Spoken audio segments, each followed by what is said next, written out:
It's Heather with Rose Hill Paper Cottage.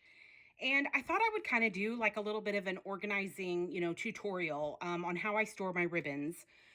So last year I created a video and I put it on Instagram, but I didn't post it to YouTube. And I thought there could be YouTube followers that are watching that haven't seen the Instagram one. So I thought I would just do another tutorial because I have a lot more ribbons to store, let's just say.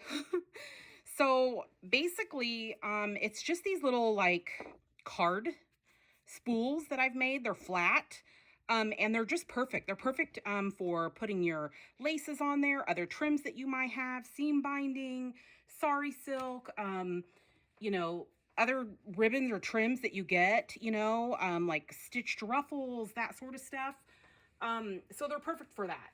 The way that I had originally been storing them, I'll show you this, is like this. And what happened was they would always slip off. So I came up with an idea that the better remedy would be that it needs to have like a little, this little lip on them.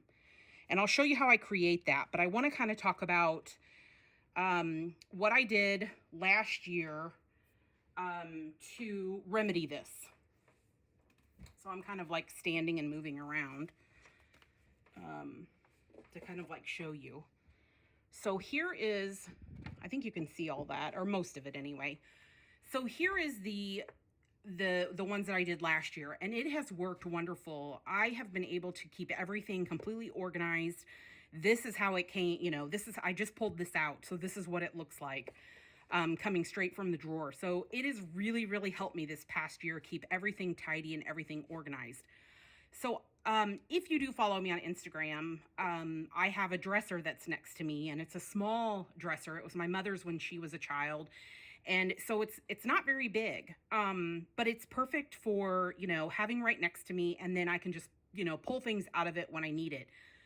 I originally had this dresser hold like all sorts of different stuff. So it held my, all of my wads of, sari silk and laces and everything like that. And then it also was like part shipping station. So it had like everything that I needed, for shipping, like wrapping orders and all that kind of stuff. So now I've created, because I've kind of been on this like organization spree to make my, just my room better organized and to make it feel like it's more me. I don't know why it's taken me so long, but it just seems that, I don't know, you just sometimes think of yourself last and you really shouldn't.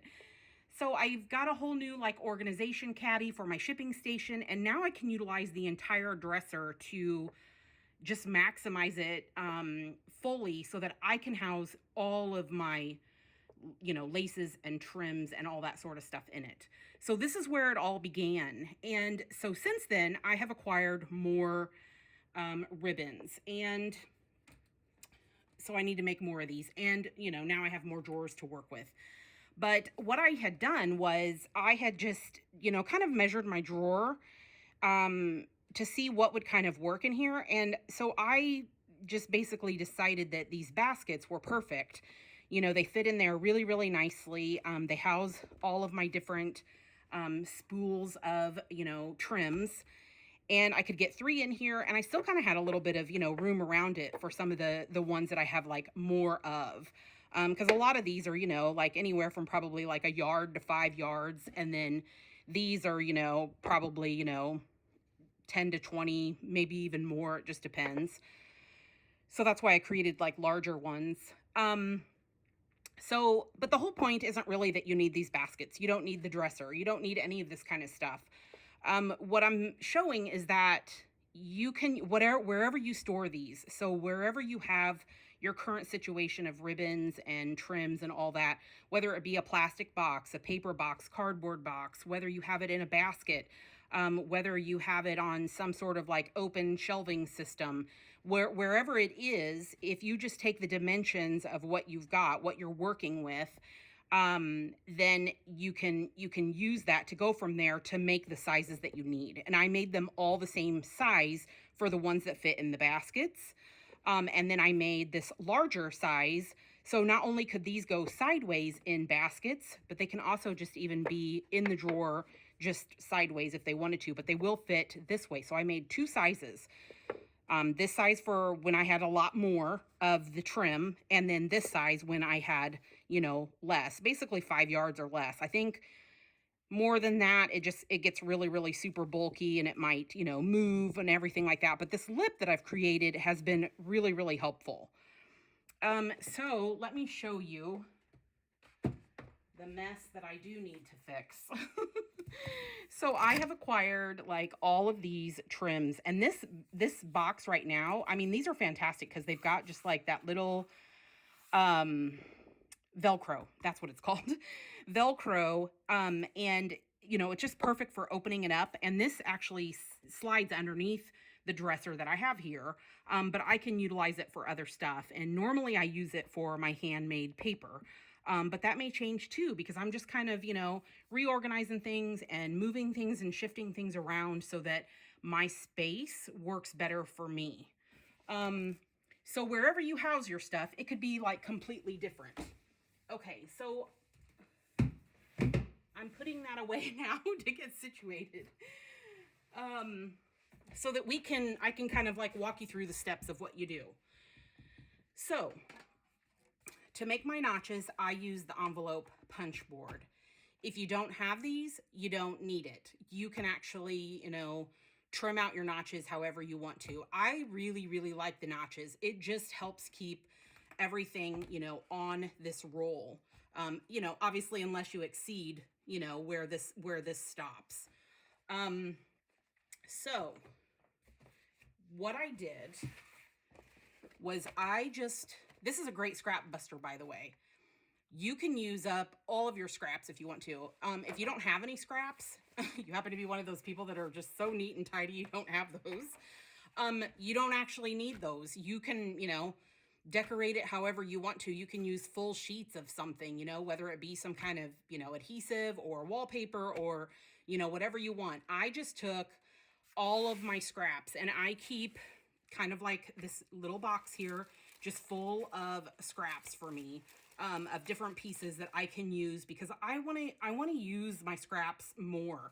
And I feel like if they're here and they're kind of like on display, then I will utilize them. And so I basically went through my scraps and I just used them. I also went through some other papers. This would be great if you have like scrapbook papers that you don't want to use, you know, any kind of just, you know, really any kind of paper that you've received it. You don't really want to throw it away. You want to recycle it in some way. So this is a perfect thing for this. So I took a file folder. So here you can see the file folder, and I just layered this on one side, and then I also layered on the other side. So I just, you know, I took a glue stick, glued my stuff down. There's no rhyme or reason. It doesn't need to be pretty, because in the end, it's going to look really neat. And I'll show you when we get to that step. So basically you just want to just cover each side of that and let it dry.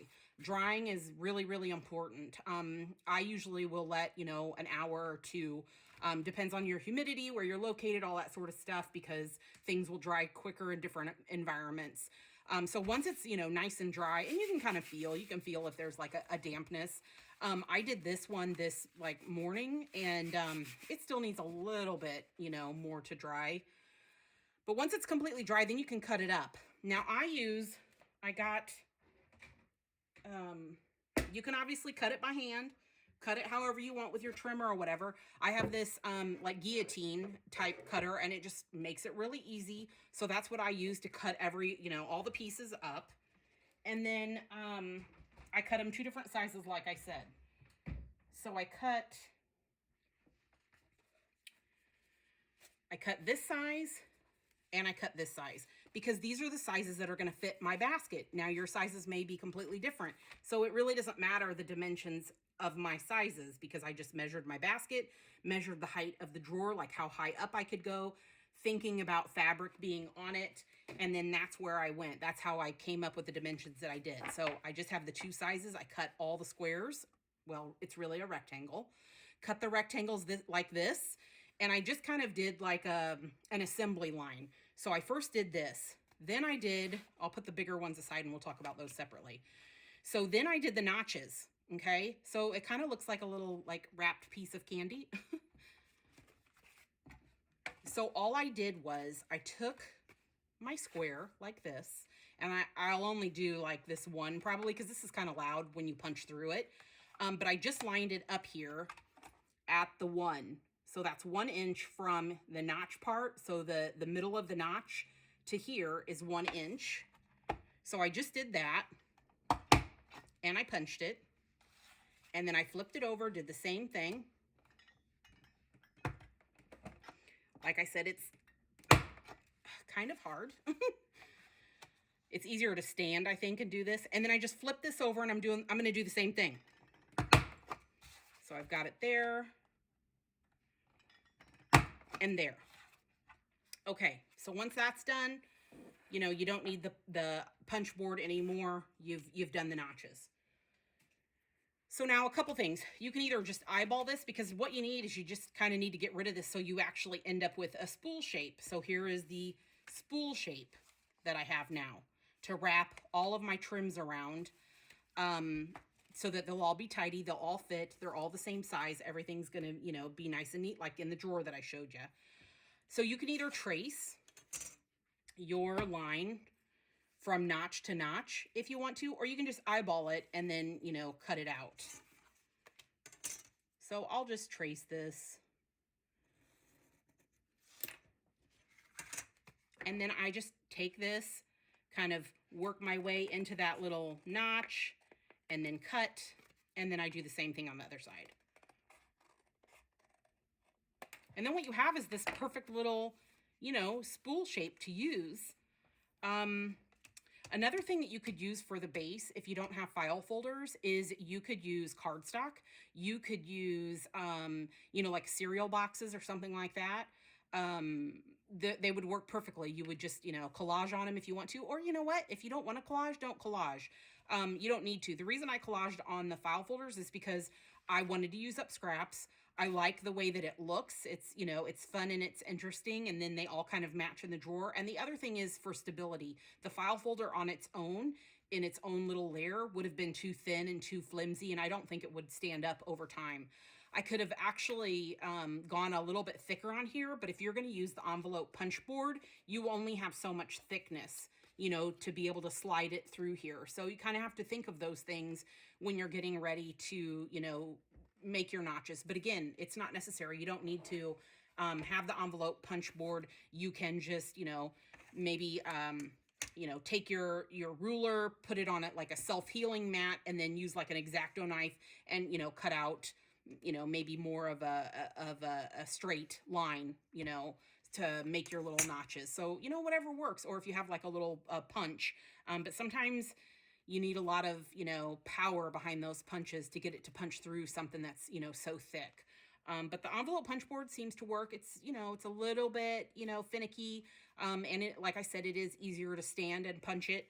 I tried the small one, and the small one was it wouldn't work. It didn't go through. It kind of left an indention. So I'll show like what I did with my scrap. It left a little indention. And so I was able to kind of like cut that to make smaller ones, because I thought these would be perfect for like Happy Mail, you know, or maybe you have a different system where you've got like a clear glass jar or something, or a bowl, and, you know, you want to make smaller ones, or maybe you don't have very much trim at all and you just have a few. So doing this huge project isn't going to be, you know, what you would need. So you could just make little tinier ones and then put your trim on them.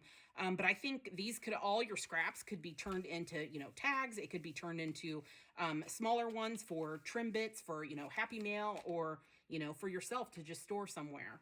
So those are just some ideas of what you can do. So then once you've got all those, you know, trimmed, then you've got your pile, and then they're finished. That's it. So let's talk about those bigger ones.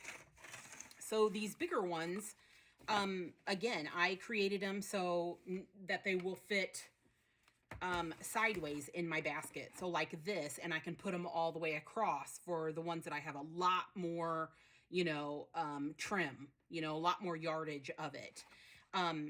There's a couple different ways you can do this, and I'll show you some examples of how I did it.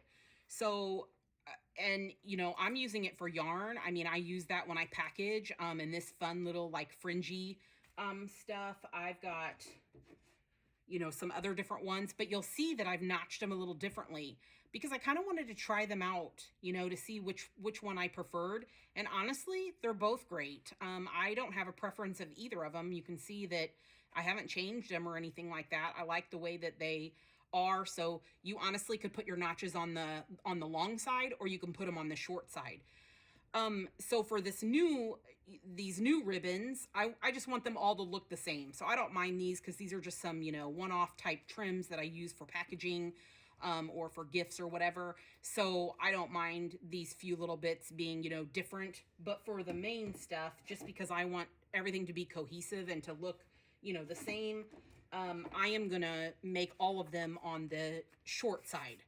So that's important to think about, where you notch it, because when you do it on the short side, you're going to wrap this direction. If you did it on this side, then you're going to be wrapping this direction. So either way works fine. You just have to figure out what works for you and your system. And I did the same thing. So I just took them, I just lined them up at that 1-inch mark and then just punched through and did it on both. And then again, you can do the little line if you want to, but you don't have to. You can just eyeball it if you really, really want to, and then you end up with this. So isn't that like a perfect solution? I just think it's fantastic. So I hope you enjoyed this. I hope you'll, find a place for all your ribbons and trims if you need it. Or maybe it, gave you some ideas for other solutions that you could use, in your craft space. I can see some kind of like system like this working on, maybe smaller bits of fabric and stuff. So that's another area of my of my workspace that I need to address. So maybe I'll kind of think about, something similar to this, for fabric. I don't know. We'll see. I just haven't got to that part yet. So we'll see how that all works out once I get there, but I'll be sure to share it. So I hope you enjoyed this. If you have any questions, you can ask me below, or you can direct message me through Instagram, and I'm more than happy to help. Anyway, have a great day, and I will see you in the next video. Bye-bye.